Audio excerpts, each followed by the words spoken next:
Hi everyone, Jai Hind and welcome to the platform of StudyIQ IAS in English. My name is Bhanwar Singh. I'm ex-NDA 115th course and qualified civil services in 2012 and I welcome you onto the platform.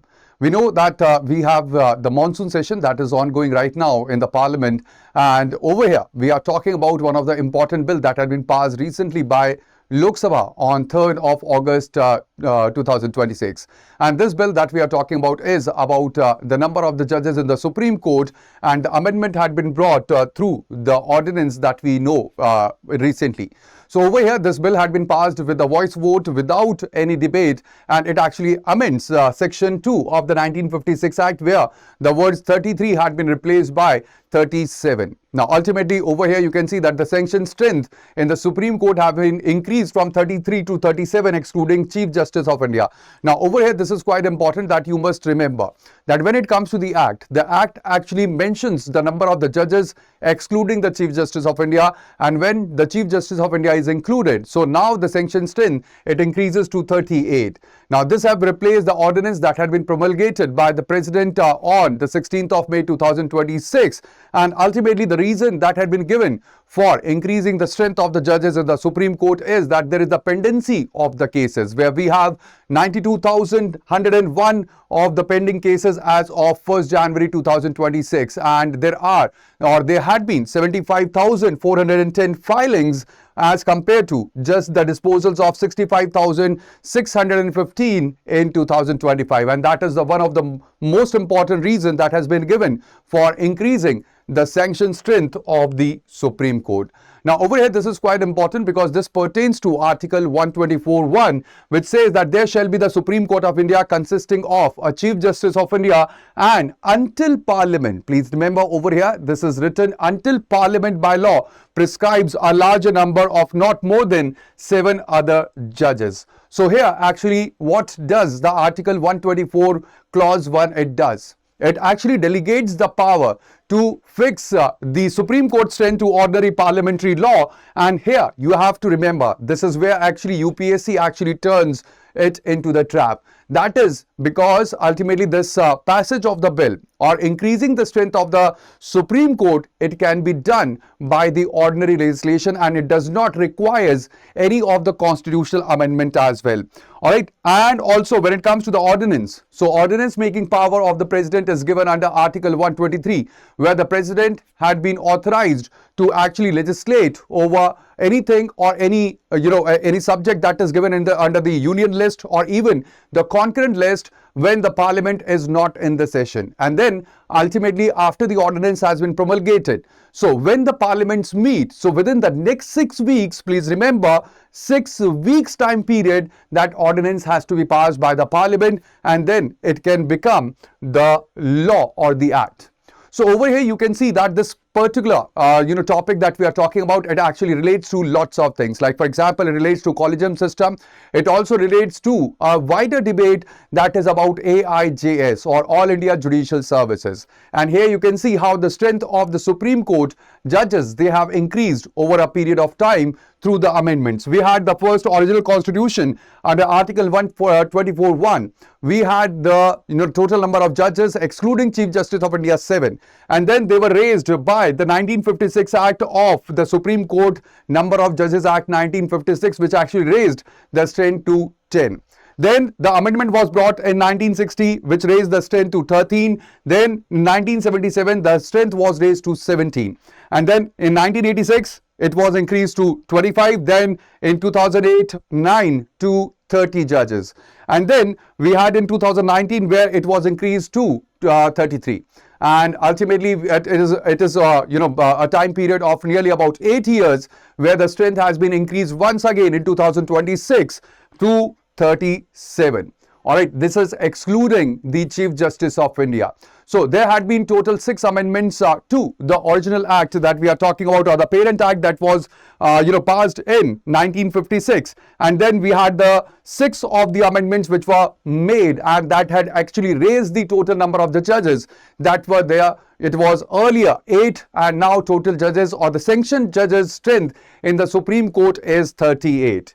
Now, this is very important because ultimately you have to remember that the sanction strength is actually different from the working strength, because when it comes to sanction strength, it is the statutory ceiling that we are talking about, where we have the 37 of the Supreme Court judges along with one of the Chief Justice of India, and this is fixed by the Parliament. So the sanction strength is basically the maximum strength, and it is actually not a mandate. All right, I will tell you when it comes to the strength. So you can see that in 1977 the strength was increased to 17, but then on the request of the Chief Justice of India, all right, the total capping of the the judges, it was at 15, all right, at the request of the Chief Justice of India, and later on in 1979 that request was taken aback, and then the strength was increased. So basically this is, when it comes to the sanction strength, it is the maximum strength that could be there, and it is not actually the real strength that is there. Now, when it comes to the real strength, that is the working strength, where we have the number of the sitting judges, and that lags the ceiling due to the collegium delays, also because of the vacancies and the retirement bunching as well. So ultimately this is a very important question that we must ask, and that is that does raising the sanction strength alone, it will guarantee the that we will have the faster case disposal or not. Now, you have to understand certain things. That is, when it comes to the Supreme Court judges' strength, so it is basically, it is, you can say that it is impacted by the various factors which are there. Like, for example, there is the collegium system, and ultimately that is the reason why we have the sanction strength that actually stays, the seats, they actually stays vacant. Then there is the pendency crisis as well. This is the major reason that was given for increasing the strength of the Supreme Court judges. And then there is judge to population ratio as well. Very important to remember, because we have right now only nearly about 21 of the judges per million, as compared to 50 per million that was actually suggested or recommended by the Law Commission in 1987 in its 120th report. Now, please remember, when it comes to judge to population ratio, this is basically the total judges. All right, so when it comes to total judges, we are talking about what? We are talking about the lower court as well. All right, we are talking about the high courts as well, and even the Supreme Court. So the total number of the judges, they must be nearly about 50 per million, which is right now just 21 per million in India. And also there is another debate that we are talking about, and it is about All India Judicial Services. And we have the same problem, but at the same time, we are talking about at the subordinate level, where we have majority of the pendency of the cases which actually lies. Now, this is very important because I told you that this pertains to collegium system. This also pertains to the All India Judicial Services as well. Now, when it comes to the collegium system, it is basically, we have the senior judges, they basically decide the appointments to the High Court and the Supreme Court as well. Now, this had been born from the judicial interpretation, please remember, and it is not the constitutional text, or it is basically not mentioned in the constitution, the collegium system. Now, what happens is that we have two of the different collegium. For the Supreme Court, we have the collegium where we have the Chief Justice of India and the 4 of the senior most judges. And for the High Court, we have the collegium where we have the Chief Justice and 2 of the senior most judges. Now, this collegium, it actually recommends about the appointment. Along with the appointment, it also recommends about the transfer of the judges as well when it comes to the High Court. And the Constitution only says that there must be consultation, and there is a concurrence that is basically a judicial add-on that we can say when it comes to the collegium system. Now, when it comes to the collegium system, it is basically a case of, normally you will find that there is a 3 judges case, but I call this as 4 judges case because there had been 4 cases. In 1981, there was the first judges case where it was said that consultation is basically not concurrence and there is executive primacy. But in 1993, in the second judge's case, it was held that the consultation, it now means concurrence, and thus in 1993, the collegium was basically born. In 1998, there was a third judge's case where the Supreme Court collegium was expanded, where the Chief Justice of India along with 4 senior most judges, they were added to the collegium. And when it comes to the fourth judge's case, so it is basically in 2015, which actually struck down the NJAC, or the National Judicial Appointments Commission, or the 99 Constitutional Amendment Act, and thereby it reaffirmed that the power or the selection procedure that is there, it is basically vested with the collegium when it comes to the Supreme Court and the High Court itself. Now, when it comes to the NJAC, remember that it was the 99 Constitutional Amendment Act which actually created this NJAC, or the National Judicial Appointment Commission. Here, actually, the mandate was that there will be a selection committee, and there will be this committee that will comprise of the Chief Justice of India, along with the two senior most judges of the Supreme Court, along with the Law Minister and the two eminent person as well. Now, basically, the reason for promulgating this NJAC, or the 99 Constitutional Amendment Act, was basically to increase the transparency in the case of appointment of the judges, and also that there should be the executive and civil society input in the appointments. However, this 99 Constitutional Amendment Act was struck down in 2015 by 4:1 ratio in the judgment, or the judges, which actually we had the 4 of the judges which actually ruled that there must be struck down of the NJC, along with 1 of the judge which actually opposed it. So basically they said that this is a threat to the judicial independence, and ultimately that is the part of the basic structure of the constitution, and that is the reason why this Amendment Act had been struck down. Now, over here, this is quite important, because ultimately we require the NJAC like appointment commission that must be there, because we have nearly more than 250 of the High Court vacancies, that is as of early 2026. There is also a memorandum of procedure, or MOP, that the reform which is still unfinalized since 2015, and there is no published reason for the pick or the rejection of the various judges for the Supreme Court or the High Court, and the deliberations, they actually stay behind the closed doors. So basically over here there is a core tension. When it comes to the tension, it is basically that judiciary insists that the appointment primacy, it actually is or it protects the independence of the judiciary in India.